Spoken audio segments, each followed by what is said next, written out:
Somali pirates had been crushed into irrelevance by the most powerful naval coalition on Earth.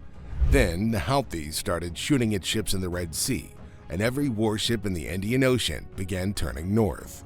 The waters went unwatched, and someone was already waiting. So what happens when the world's most dangerous pirates get a second chance? By late October 2025, pirate action groups had begun mobilizing across the Somali basin after years of enforced inactivity. On October 28th, two suspicious dhows were intercepted roughly 106 nautical miles south of El, near Garkad. One vessel was seized. The second escaped. These were not isolated fishing boats out on routine runs. They were the first hard evidence of a coordinated mobilization that had already been set in motion. One timed not to a sudden disappearance of naval forces, but to a patrol window that had been quietly forming for months. The method driving this mobilization was the Mothership Model. Pirates would hijack dhows and convert them into floating operational bases. High-speed skiffs would then launch from these platforms for the final approach on target vessels. To patrol aircraft and naval radar, the dhows were nearly invisible, blending seamlessly with the normal flow of maritime traffic. The operational range their design gave them was unlike anything else ever seen before. Pirate action groups were now pushing between 300 and 800 nautical miles offshore.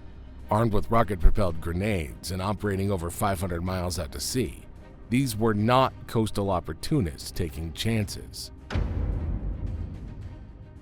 The pirates' capability was never diminished. The United Arab Emirates funded Puntland Maritime Police Force, which is a specialized security unit in Somalia. They confirmed that the pirate action groups had been acquiring GPS devices and weapons directly from the Houthi militants. This was technology that allowed them to accurately track commercial vessel routes far offshore. Some of them had even received military training in Yemen. On December 12, 2025, the Puntland Maritime Police Force intercepted a boat carrying chemicals for explosives and improvised explosive device materials. 5 Somalis and 2 Yemen nationals were arrested off the coast of El.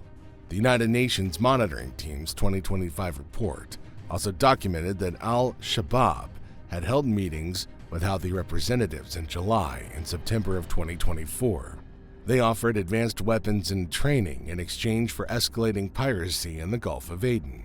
The arrangement was transactional, not ideological, which made it more flexible and far more dangerous.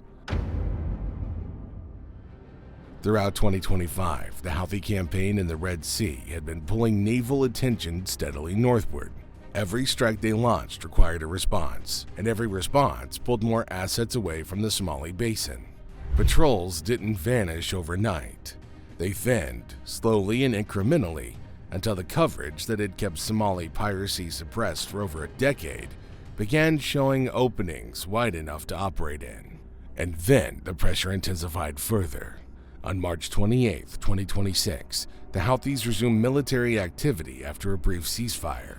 At the same time, disruption at the Strait of Hormuz forced thousands of vessels to abandon the Suez Canal route entirely, sending them around the Cape of Good Hope and through exposed Indian Ocean waters at the exact moment patrol presence was at its most stretched.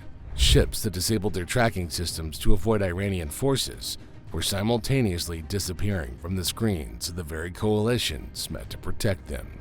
The GPS jamming that Gulf states deployed to defeat guided missiles carried a secondary effect nobody planned for, scrambling civilian navigation and communication systems across the entire region. A vessel that can't accurately report its position can't call for help. March 2026 wasn't the beginning of the crisis, it was the peak. And the pirates didn't wait for conditions to be perfect before they moved in. On the morning of November 6, 2025, the Hellas Aphrodite, a multi-flag tanker, was making its way from Sika in India toward Durban in South Africa. It was deep into the open ocean, 560 nautical miles southeast of El, far beyond any traditional coastal risk zone, and there was no armed security team on board. A pirate skiff closed in at high speed, supported by a mothership running nearby. Machine guns opened fire first. Rocket-propelled grenades followed. Before the boarding could be completed, all 24 crew members retreated to the Citadel and sheltered in place, following standard best management practice protocols. The vessel then began moving toward the Somali coast under pirate control. But the Aphrodite was not an isolated target. In the 5 days leading up to that attack, the same pirate action group had already struck 3 times. On November 2nd, a vessel running without a tracking signal approached 2 ships, the Intertuna Tres and the Spar Apis, at 350 and 446 nautical miles offshore, respectively. The following day, the Stolt Sagaland was attacked 332 nautical miles out, but the pirates were driven off by an armed security team on board. The Aphrodite was the first vessel in that sequence without armed protection. The EU Naval Forces Operation Atalanta responded immediately after receiving the distress call. The Spanish flagship, the ESPS Victoria, was deployed with a helicopter, an unmanned aerial vehicle, maritime patrol aircraft, and a special operations team, coordinating across combined maritime forces. This also included a Japanese patrol aircraft and maritime reconnaissance. On November 7th, a shoal of force by the ESPS Victoria was enough to cause the pirate action group to abandon the tanker. All 24 crew members were confirmed safe after spending roughly 30 hours sheltering in the Citadel. The mothership, an Iranian-flagged dhow called the Ismail Hamadi, that had been running without a tracking signal, was located, boarded, and seized jointly by the ESPS Victoria and an Indian Navy warship operating in the area. The system worked, but it had taken 30 hours to reach a vessel 560 nautical miles offshore that had no armed guards on board. One less prepared crew, or one slower response, and the outcome would have been entirely different. That pattern carried into 2026. On New Year's Day, the Chinese fishing vessel Liao Dongyu 578 was hijacked off of Puntland. Then, pirates ambushed an Iranian ship off the coast of Garmal at the end of February. The skiffs withdrew without boarding, but the Maritime Security Center in the Indian Ocean's assessment was direct. It wasn't a failure. It was reconnaissance.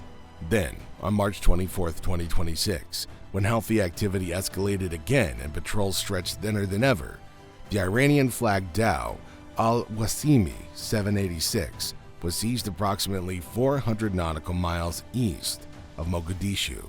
The immediate assessment was that the vessel was highly likely to be converted into a floating pirate base. Ships across the region were warned to avoid a 200 nautical mile radius around its last known position. The naval response to the Al-Wasimi 786 laid bare the structural cost of operating in an already overstretched environment. 2 Operation Atalanta assets had to be diverted to contain the dhow, one of them pulled directly from its patrol zone in the Gulf of Aden.